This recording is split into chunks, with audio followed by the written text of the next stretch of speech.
हाग्रामा सारा गावनो हारसिङैनो ब्रह्मा विष्णु महेश्वर रावबो एडभाइजारफोरनि खोथा लाया। दा ओंखायनो बियो गावनि हालोदाव गावबो फस्थायनांदों। दा गावनि खस्थ'खौ गाव मोनदों। जोंबो बिपिएफनिनो मानसिमोन गोदो। जों हाग्रामा सारजों थाफायोमोन, हाग्रामा सारजोंनो जों मावफायोमोन। नाथाय गावनि अहंकार ब्रह्मा विष्णु महेश्वरनि थाखाय बे खस्थ'खौ मोनफिननांदों रायजोफोर।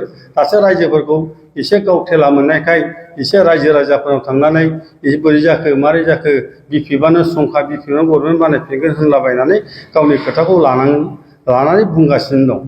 जोंनो नैबे मिडिया पार्सननिफ्राय नुजाफैनो हानायखौ आंनि गोसो गोरबोनिफ्राय सिबिग्रोनाय थाबाय। आरो जोंहा गासिबो बाहाय नुजाफैनो हानाय कन्ट्रेक्टर ग्रुपनि बिटिआरनि कन्ट्रेक्टर ग्रुप हिसाबै जोङो बयबो जोंनि लोगोफोर बिदा फंबाय जों गासिबो दाराबाय हिसाबै कन्ट्रेक्टर ग्रुप हिसाबै जों जयैनो नुजादों। दा बिनि उपलक्खे जों मानि थाखाय प्रेस मिट होनांदों, दा जों मानो होनो गोनां जाखो, मानो होखो? खारना जाहैबाय जोंहा इउपिपिएल हान्जानि जों मोनसे उइंसि थानाय मोनसे कन्ट्रेक्टर ग्रुप। दा बे ग्रुप हिसाबै जों दानानै लानाय जादों 2020आवनो। दा बेखौ जोङो इउपिपिएल सापर्ट हिसाबै इउपिपिएलनि जानानै जों माखासे खोथाखौ बुंनो नागिरदों। आरो दिनै इउपिपिएलआनो क'लिसन गभर्नमेन्ट हिसाबै सोलिगासिनो दं। दा चिराङाव जोंहा फैगौ 13 तारिखआव उफ्रा इलेक्सन जागोन।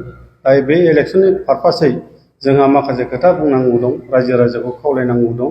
आरो जोङो कन्ट्रेक्टर बा फालांगिगिरिफोरखौ एग्रिकालसार सेक्टराव मावनाय मानसिफोरखौ रायजो राजाफोरखौ जोंहा खावलायनांगौ दं। मानो होनोबा जोङो गभर्नमेन्टजों थानानै जों गभर्नमेन्टनि खामानिखौ मावोब्लासो गभर्नमेन्टआ खुंथाय गोहोआव थानाय मानसिफ्रासो अनसुंथाइखौ होनो हायो आरो खामानि डेभेलपमेन्टखौ मावनो हायो। सोरबा बिरोधि हिसाबै निर्दलीय हिसाबै सोरबा माबाखौ जोंहा बुंनांगौ खोथा गैया। बिसोर गावसोरनि गोसो जानाय खामानि मावनाय। दा जोंहा नैबे चिराङाव जेनाखि निर्मल चन्द्र ब्रह्मआ जोंनि माने एनडिए हिसाबै केन्डिडेट महरै दङ। दा बे जोंनिनो इउपिपिएलनि टिकेट हिसाबै जोंहा जयेन्द्र सारआ आगोलाव एमएलएमोन। दा थांनाय बाराव एमपिआव देरहानानै थांनायलाय दा बियो उफ्रा हिसाबै दङ। दा बियो भेकेन्सि जानायलाय जों बे भेकेन्सिखौ फिलआप खालामनो थाखाय जोंनि इउपिपिएल पार्टिया बा जोङो क'लिसन गभर्नमेन्ट हिसाबै दङ बिजेपि एजिपि। दा बे हिसाबै निर्मल चन्द्र ब्रह्मखौनो केन्डिडेट हिसाबै नैबे दानि फैगौ 13 तारिख नभेम्बराव केन्डिडेट हिसाबै गसायनाय जाबाय। आरो बेखौनो जोङो चिरां डिस्ट्रिक्टनि रायजो राजाफोरखौ बेखौनो खावलायो जे जोङो फैगौ बोथोराव बे 13 नभेम्बराव जाहाथे गावनि मुल्यबान भटखौ गावनि गोसो गोथारै जाहाथे निर्मल चन्द्र ब्रह्मनोनो गोसो गोथारै भटखौ होयो आरो गोबां भटआव जाहाथे देरहायो। आरो देरहागोरा खाथांखा जों नुहुरखानाय। सोरबाया अपोजिसन हिसाबै बुङोब्लाबो बाहाय खोथाजों बुंनो हागौ, खारजुखुरि गैया। बे ओरैनो खुगाजों बुंगोन, खुगाजों थांफिनगोन। दा नाथाय जोंहा चिराङाव जोंहा बिराद बाख्नायथाव, जों बाख्नायो चिरां जिल्लानि माखासे एक्टिभिटिसखौ। रायजो राजाखौ जों खावलायो, मोजां मोनो। मानो होनबा रायजो सभा एमपिआबो चिरांनिनो, लकसभा एमपिआबो चिरांनिनो। दा गतिके जोङो बे जायगायाव डेभेलपआ मोजां जागोन।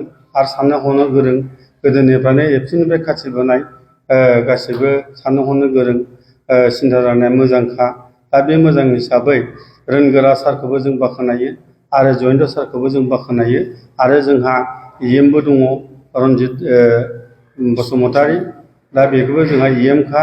आरो दिनै फैगौ बोथोराव जोङो 16 नभेम्बराव जेनाखि निर्मल चन्द्र ब्रह्मआ केन्डिडेट महरै 13 नभेम्बराव जे जानो गोनां बिसायख'थि बे भटआव जाहाथे रायजो राजाफ्रा होयोबा आरो सासे एमएलए जाबावगोन। दा मोनफ्रोमबो एमपि सानै थानानै, एमएलए थानानै आरो इएम थानानै होमबा बे चिरां डिस्ट्रिक्टआ बेसेबां जौगानाय खामानिखौ मोननो हागोन बेखौ रायजो राजाफ्रासो बुजिगोन। गुबुन डिस्ट्रिक्टआ बुजिनाय नङा, गुबुन समस्थिया बुजिनाय नङा, चिरां डिस्ट्रिक्टआसो बेखौ बुजिगोन। ओंखायनो आंनि गोसोनिफ्राय खावलायो जे चिरां डिस्ट्रिक्टनि रायजो राजाफोरखौ बिथांमोनखौ खावलायहरनाय जायो जे बे खाबुखौ जाहाथे नागारा, बे खाबुखौ जाहाथे नागारनानै थाङा, बेखौ अरायबो समनि थाखाय बजबनानै लायो। आरो बांसिन बहराव देरहाहोनानै जाहाथे प्रमद बर' सारखौ इउपिपिएल गभर्नमेन्टखौ जाहाथे मुजुफुर आगदा आखाइ गोरा खालामनो हायो बेखौनो आं रायजो राजाफोरनि थाखाय खावलायहरनाय थाबाय। आरो लोगोसे जोङो फैगौ बोथोराव सम सम जोङो बिदिनो रायजो राजानि समस्याफोरखौ जों नायनानै थांनो हागोन, नायगोन, जोंबो एसे बुजिहैगोन। दा बेहाय खामानि डेभेलपमेन्ट जादोंना जायाखै, रायजोफ्राथ' बिराद गोजोननाय मोन्दों, बिराद डेभेलप जादों, खना खनला फिसा फिसौ खामानि जाबोजोब्बाय। आगोलाव जेनाखि बुंदोंमोन बिपिएफ गभर्नमेन्टआ दादोंमोन, नाथाय बियो गावनो हाग्रामा सारा गावनो हारसिङैनो ब्रह्मा बिष्णु महेश्वर रावबो एडभाइजारफोरनि खोथा लाया। दा ओंखायनो बियो गावनि हालोदाव गावबो फस्थायनांदों। दा गावनि खस्थ'खौ गाव मोनदों। जोंबो बिपिएफनिनो मानसिमोन गोदो, जों हाग्रामा सारजों थाफायोमोन, हाग्रामा सारजोंनो जों मावफायोमोन। नाथाय गावनि अहंकार ब्रह्मा बिष्णु महेश्वरनि थाखाय बे खस्थ'खौ मोनफिननांदों रायजोफोर। दासो रायजोफोरखौ एसे गाव थेला मोननायखाय एसे रायजो राजाफोराव थांनानै बोरै जाखो मारै जाखो बिपिएफआनो स्ट्रंखा, बिपिएफआनो गभर्नमेन्ट बानायफिनगोन होनलाबायनानै गावनि खोथाखौ लानानै बुंगासिनो दं। नाथाय जों नुहुरदों, जोंथ' बिपिएफ दाजेननायनिफ्रायनो दंमोन, जोङो वार्कार हिसाबै दंमोन बिपिएफखौ। नाथाय गावनि गोसो अख्रा मानसि हिसाबै ब्रह्मा बिष्णु महेश्वर बादि गोसो लानानै गावनो सर्बस्व गावनो इसोर भगबान साननानै लानायाव गावनो दंस' जालांनो नागिरदों आरो बे दंस'खौ दा बरायगासिनो दं। दा आङो गोलाव खोथाखौ बुंनो लुबैयाखै। दिनै चिरां डिस्ट्रिक्टनि जेनाखि सिलि बियाबनि उफ्रा बिसायख'थियाव निर्मल चन्द्र ब्रह्मखौनो जाहाथे रायजो राजाफ्रा भट होनानै गोबां भटआव जाहाथे देरहाहोयो। थांनाय एमपिआवबो जेरै देरहाहोदों आरो दाबो नैबे एमएलएआव निर्मल चन्द्र ब्रह्मखौनो गोबां भटआव देरहाहोनानै जाहाथे इउपिपिएल गभर्नमेन्टखौ गोरा खालामहरनो हायो बा बिजेपि गभर्नमेन्टनि सारमानाय खामानिखौ मावनो हायो। जों जाय क'लिशन गभर्नमेन्ट हिसाबै जेखि सोरबाया बुङा मानो, जों जेखि गभर्नमेन्टआव थाया मानो अंशदारिया थाखानांगौ। खारना जाहैबाय जोंहा स्टेटआव जोंहा हारसिङै दायनो हानायनि केपासिटि गैखाया। जायखि गभर्नमेन्ट फैया मानो बेजों जोङो एलायन्स हिसाबै दायनांखागौ, थाहैखानांगौ। दा ओंखायनो रायजो राजाफ्रा रावबो दानि बोथोराव जाम्बा जला गैला, बुजिनो हानाय बांसिन जाबाय। दा ओंखायनो चिरां डिस्ट्रिक्टनि मानसिफ्रा सिलि बियाबनि मानसिफ्रा जाहाथे बांसिन बुजिगोन। बेहाय मानो होनबा चिरांनि डिस्ट्रिक्टआव आं गले गले बुंबाय थानाय जाबाय, माने गासिबो गोनांथार पर्टफलिय' गोनांफ्रा बांसिन दङ। माने एमएलए दं, एमपि सानै दङ, इएम दं। दा बेबायदि हिसाबै चिराङाव बांसिन डेभेलप जागोनखौ जों नुहुरदों।